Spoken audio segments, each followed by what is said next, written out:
My experiences with IP. I didn't learn about IP at university, even though I did a Bachelor of Science degree.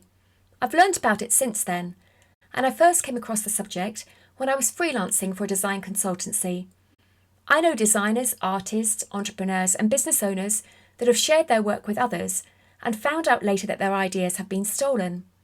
This wasn't my experience, but knowing about my IP rights did help me to get money I was owed from a company that wasn't paying up.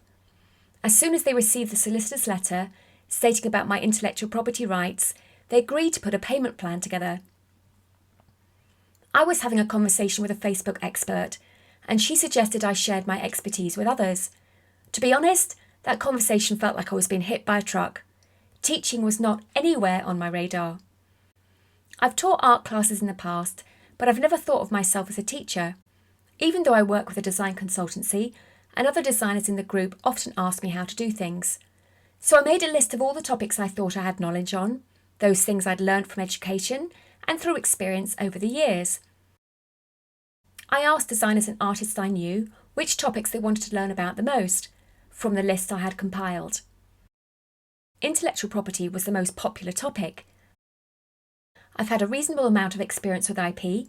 I've registered 2 UK trademarks and 1 in the USA. I've registered 100 designs and the rest are protected with copyright and dated records. Even so, I didn't realise quite what monster I'd taken on before I started. But I dug my heels in and said, IP, you are not going to beat me. Putting this knowledge about IP into action has not been an easy journey. This has been a very steep learning curve. I've made lots of mistakes along the way that have cost me money. And these courses are there to help you learn from my mistakes, so you don't need to make them too.